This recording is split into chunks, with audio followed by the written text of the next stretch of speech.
పచ్చి రొయ్యలు పచ్చడి చేస్తున్నాను అండి. ఆవకాయ పెడుతున్నాం. ఇవి ముందుగా కొన్ని ధనియాలు, 2 చెక్క ముక్కలు, తర్వాత యాలకులు, లవంగాలు కలిపి తీసుకున్నానండి. దాంట్లోకి ఇవి బాండ్లీలో పోసి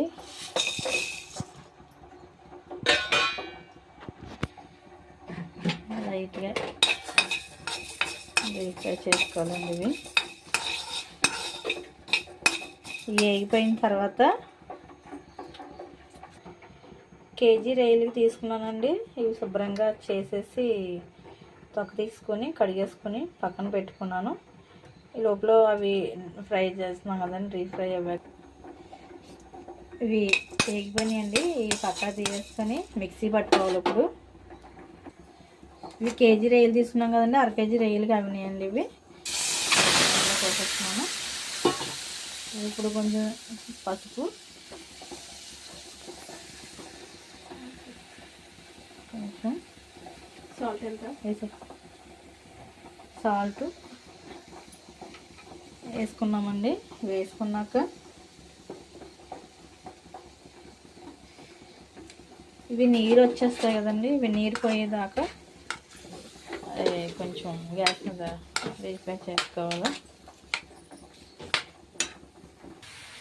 ఇలా వాటర్ అంతా ఇంకిపోవాలండి. బాండ్లీలోని ఇంకిపోయాక అప్పుడు తీయాలి. బాగా వాటర్ అంతా డ్రై అయిపోయినాయండి. ఇప్పుడు దించేసుకుని పక్కన పెట్టేసుకుని వేరే బాండ్లీలు తీసుకునండి గ్యాస్ మీద పెట్టాము. ఆయిల్ వేస్తున్నామండి. మేమైతే టేస్ట్గా ఉంటుందని వేరుశనగ నూనె వేస్తున్నాము. మీరైతే ఏ నూనె వేసుకున్నా పర్లేదు.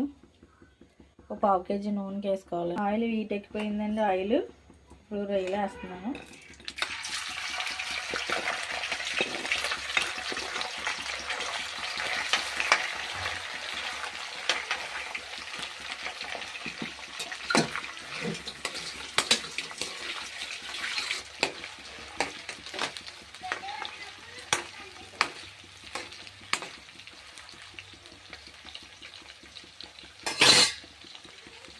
ఇది బాగా గోల్డెన్ కలర్లో వేగేదాకా వండించుకోవాలండి.